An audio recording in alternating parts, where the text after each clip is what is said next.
वो मुनव्वर राना एक शायर है, कछुए की तरह शक्ल है उसकी। उसने मेरे सदर मोहतरम बैरिस्टर हाजी असदुद्दीन ओवैसी को गाली दी, और वो गाली सुनने के बाद मैं चाहता उसी वक्त जवाब दे देता, लेकिन मैंने बहुत दिनों तक बर्दाश्त रखा मुनव्वर राना को। मुनव्वर राना, अगर तू मेरी आवाज़ सुन रहा है ना, तो इस ज़माने ने मुझको भी बहुत सारी गालियाँ सिखा रखी हैं, और इतनी गाली आती है ना कि अगर देना शुरू कर दूँ तो तेरे दोनों कानों से खून बहना शुरू हो जाएगा। समझ रहा है? अपनी तहजीब भूल करके अपनी परवरिश की निशानी बता रहा है ना कि तू किस नुत्फे से पैदा हुआ है। पूरा देश ही नहीं, पूरा वर्ल्ड जान चुका है कि तू यजीदी नुत्फे की पैदाइश है, तू यजीदी नुत्फे से पैदा हुआ है मुनव्वर राना। और इस चीज़ को याद रख, तूने जिस अंदाज में गाली दी थी ना बैरिस्टर हाजी असदुद्दीन ओवैसी को, जिस दिन कुल हिंद मजलिस इत्तेहादुल मुस्लिमीन के लोगों ने, कार्यकर्ताओं ने अपनी तहजीब ताक पे रख दी ना, उस दिन तुझको कान में रुई ठूसने से भी आवाज़ जाना बंद नहीं होगी। मैंने कहा नहीं, अगर गाली देना शुरू करूं तो तेरे दोनों कान से खून बहना शुरू हो जाएगा। इतनी ज़माने ने गालियां सिखाई हैं हमको, और इसलिए कह रहा हूं कि तमीज़ के अपने पैजामे के अंदर रहे, और नहीं तो किसी दिन ऐसा नंगा करूंगा सोशल मीडिया पे। तू अपनी दोनों बेटियों को सेटल करने के लिए ये सब खेल रच रहा है ना। तेरी दोनों बेटियां, एक कांग्रेस एक सपा में, सुनना चाहता है कुछ उनके बारे में? अभी इशारे में समझा रहा हूं मुनव्वर राना, इस चीज़ को समझ जा वक्त रहते।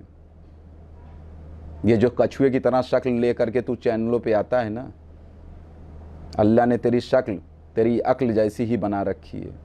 जैसे तेरे अंदर अक्ल है वैसे तेरी शक्ल है। इस चीज़ को याद रख मुनव्वर राना, और वक्त रहते समझ जा, और नहीं तो गालियों की वो बौछार पड़ेगी ना, तब लोग यही लिखेंगे कि कुल हिंद मजलिस इत्तेहादुल मुस्लिमीन वाले जो है ये लोग गालीबाज हैं, ये लोग गाली भी बकते हैं। हम सब कुछ वक्त आने पे कर सकते हैं, ये डिपेंड करता है सामने का दोस्त और दुश्मन कैसा है। हम सब कुछ वक्त आने पे बोल सकते हैं, हम गूंगे नहीं हैं। कुल हिंद मजलिस इत्तेहादुल मुस्लिमीन ने ही मुस्लिम नौजवानों में ज़बान पैदा की है। कुल हिंद मजलिस इत्तेहादुल मुस्लिमीन ने सियासी सोच को बेदार किया है इस कम्युनिटी के अंदर। कुल हिंद मजलिस इत्तेहादुल मुस्लिमीन ने लड़ने की ताकत दी है नौजवानों के अंदर। कुल हिंद मजलिस इत्तेहादुल मुस्लिमीन ने ही नौजवानों को डिबेट करना सिखाया है। और तू हमारे सदर मोहतरम को गाली देगा? तेरी औकात तुझको बहुत जल्दी इंशाअल्लाह ताला कुल हिंद मजलिस इत्तेहादुल तुमको अल्लाह जलील कर रहा, तुमको एहसास नहीं हो रहा है। तेरा बेटा, तेरे घर में पुलिस घुसती है, तेरी बहू के साथ, तेरे बेटियों के साथ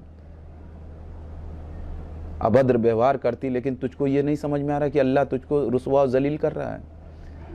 बैरिस्टर हाजी असदुद्दीन ओवैसी साहब के पीछे जितने लोग पड़े ना, मेरे पास आंकड़े रखे हुए हैं, मेरे सदर के पीछे जितने लोग पड़े ना, अल्लाह ने उनको रुसवा जलील कर दिया। और मैंने कहा नहीं कि नीयत का दखल होता है, हक और सच की लड़ाई लड़ने में सिर्फ नीयत का दखल होता है। उनकी नीयत क्या है, उनका इरादा क्या है, उनका मकसद क्या है, ये अल्लाह जानता है। और जब ऐसे साफ नीयत वाले साहब को इंसान के पीछे कोई दुश्मन लगता है, कोई जलील करना चाहता है ना, तो अल्लाह उसको ऐसा जलील और रुसवा करता है कि वो कहीं का नहीं बचता। इसीलिए मुनव्वर राना, वक्त रहते हुए संभल जा, और नहीं तो तेरे लिए जो है ना, कान छुपाने के लिए जगह नहीं मिलेगी। कान में रुई ठूसने पर भी आवाज़ें जाना बंद नहीं होगी गालियों की। वक्त रहते समझ जा। इसीलिए कह रहा हूँ कि तूने जो किया है ना, बस ये जान ले कि कुल हिंद मजलिस इत्तेहादुल मुस्लिमीन ने एक चीज़ और सिखाई है कि सियासत भी अगर हम करने निकले हैं तो दीन की रोशनी में करने निकले हैं। इसीलिए हमने तुझको पलट करके अभी तक गाली नहीं दी है। और अगर गाली देने लगे, तू अपनी बेटियों को सेटल कराने के लिए नंगा हो जा, उससे हमें कोई लेना देना नहीं। तू अपनी बेटियों को समाजवादी में सेटल कर, और तू अपनी एक बेटी को कांग्रेस में सेटल कर, उसके लिए नंगा होकर के सड़क पे नाच, उससे हमें कोई लेना देना नहीं।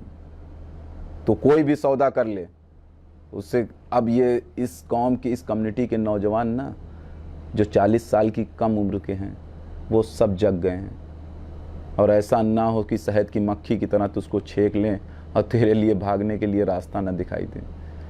लेकिन मेरे सदर मोहतरम, जो आज तक तेरा नाम नहीं लिए, वो जानते हैं इस गलीज़ का नाम लेने से क्या होगा। तू गलीज़ है, तू वो गंदगी है समाज की कि जिसको लोग अपने पास बैठाना। तूने एक नज़्म पढ़ी थी माँ के ऊपर ना, उसके बाद तूने ही माँ की गाली बकी। तेरी गैरत मर चुकी है, तेरी शर्म हया मर चुकी है। तू जलील इंसान है, यजीदी नुत्फे की पैदाइश से मुनव्वर राना। तुम ये मैं पूरी जिम्मेदारी से कह रहा हूँ, तू यजीदी नुत्फे की पैदाइश है। इस चीज़ को समझ तुम, और आइंदा से ज़बान खोलने से पहले, लब खोलने से पहले इस चीज़ को याद रखना कि इरफान पठान ने तुझको चैलेंज किया है। और आइंदा से अगर मेरे सदर मोहतरम के बारे में कोई भी बदज़बानी की ना तूने, तो अब नहीं बर्दाश्त किया जाएगा। अब तेरी धज्जी उड़ाई जाएगी सोशल मीडिया पे, और फिर बताया जाएगा कि तूने किस किस चीज़ का सौदा किया अपनी बेटियों को सेटल करने के लिए। भाइयों, इस खबीस के बच्चे को पहचान लीजिए। ये इसने बैरिस्टर हाजी असदुद्दीन ओवैसी साहब को गाली दी। इस खबीस के बच्चे को पहचान लीजिए, इसको टारगेट किए रहिएगा। और अगर मेरे तक इसकी न्यूज़ नहीं आए तो मुझको भेजिएगा ज़रूर, अगर ये कोई अल्फाज बोलेगा मैं इसको बताता हूँ इंशाअल्लाह ताला। तीसरा मैसेज आप लोगों के लिए कुल हिंद मजलिस इत्तेहादुल मुस्लिमीन के लिए है, जो सारे पदाधिकारियों के, वो चाहे ज़िले के पदाधिकारी हों उत्तर प्रदेश के, वो चाहे विधानसभा के पदाधिकारी हों, वो चाहे नगर के पदाधिकारी हों, वो चाहे ब्लॉक के पदाधिकारी हों, वो चाहे सेक्टर अध्यक्ष हो, वो चाहे ग्राम अध्यक्ष हो या बूथ अध्यक्ष हो, सारे लोगों के लिए मैसेज मैं देना चाहता हूँ। देखिए, मैं आज तकरीबन 7 से 8 सालों से कुल हिंद मजलिस इत्तेहादुल मुस्लिमीन के लिए मेहनत कर रहा हूँ। इसमें मेरा कोई कुल हिंद मजलिस इत्तेहादुल मुस्लिमीन पे एहसान नहीं है। ये उस पाक परवरदिगार का लाख लाख शुक्र है कि उसने इस कौम को जगाने के लिए मुझको भी उसमें से एक चुन लिया। उस अल्लाह का एहसान है मुझ पे, मेरा कोई एहसान नहीं।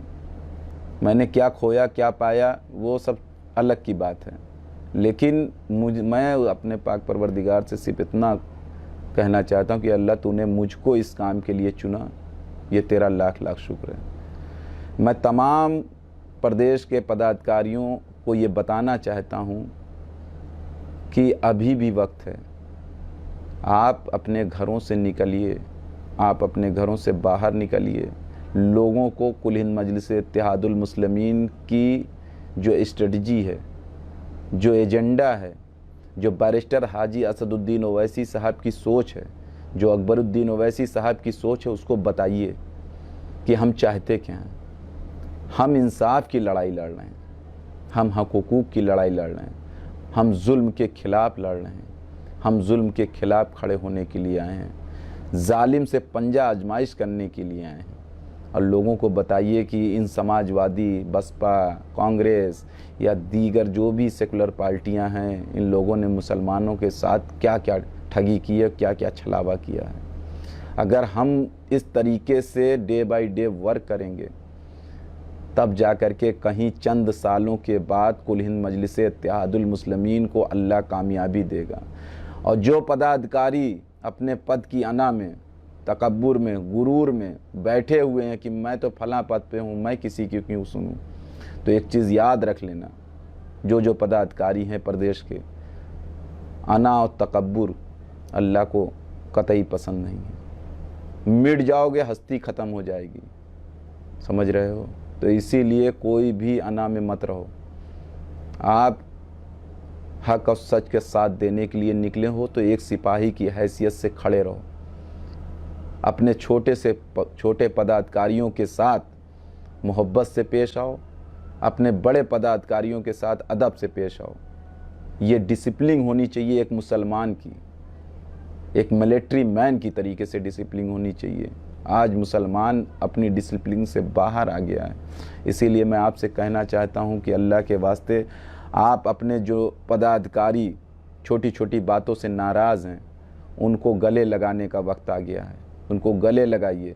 जो उन लोगों को कतई गले मत लगाइएगा जो अपने जाति मफाद के लिए कुल हिंद मजलिस इत्तेहादुल मुस्लिमीन के साथ आए और बाहर जाकर के कुल हिंद मजलिस इत्तेहादुल मुस्लिमीन को बदनाम करना चाहते हैं।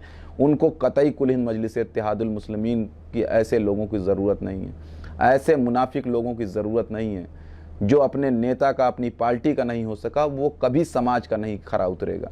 इस चीज़ को समझिएगा। लेकिन हाँ, आप अपनी भी एनालिसिस करिएगा कि कहीं आप अना में तो नहीं हैं, कहीं आप तकब्बुर में तो नहीं हैं, कहीं आप घमंड में तो नहीं है। इस चीज़ को पूरे प्रदेश के पदाधिकारी, वो चाहे जिला अध्यक्ष हो, वो चाहे नगर अध्यक्ष हो, वो चाहे विधानसभा अध्यक्ष हो, वो चाहे सेक्टर अध्यक्ष हो, वो चाहे ब्लॉक अध्यक्ष हो, ब्लॉक प्रभारी हो, ग्राम अध्यक्ष हो, वार्ड अध्यक्ष हो, जितने पदाधिकारी हैं, इस चीज़ को गीट बांध लें कि हम जो मेहनत करेंगे, हम पार्टी को बढ़ाने के लिए मेहनत करेंगे। क्योंकि जब पार्टी बढ़ेगी तो हमारा भी उरूज होगा। जब पार्टी तरक्की करेगी तो एक एक पदाधिकारी तरक्की करेगा। जब पार्टी का नामनामा होगा तो आपका भी नामनामा इंशाअल्लाह ताला होगा। इसीलिए मैं सारे पदाधिकारियों को ये मैसेज छोड़ना चाहता हूँ कि जो छोटी छोटी बातों से अपनी अना को ख़त्म करके मजलिस में आना चाहता है, मजलिस में जुड़ना चाहता है, दोबारा शामिल होना चाहता है, ऐसे पदाधिकारियों को गले लगाइएगा, ऐसे कार्यकर्ताओं को गले लगाइएगा, ऐसे कार्यकर्ताओं के साथ खड़े होइएगा। क्योंकि जब आदमी अपनी अना, अपना तकब्बुर, अपना घमंड किनारे रख दे तो ऐसे लोगों को गले लगा लीजिए। क्योंकि हम मुसलमान हैं, हमको नसीहत ऐसे लोगों से लेनी है जो हमारे आइडियल हैं। नबी करीम सल्लल्लाहु ताला अलैहि वसल्लम वो हमारे आइडियल हैं। तमाम वक्त से एक बुढ़िया कूड़ा फेंकती रही, कूड़ा फेंकती रही, कूड़ा फेंकती रही आपके रास्ते में, आपके ऊपर। लेकिन जैसे ही वो बुढ़िया बीमार पड़ी, नबी करीम सल्लल्लाहु ताला अलैहि वसल्लम उसको देखने के लिए चले गए। ये हमारी तरबियत होनी चाहिए।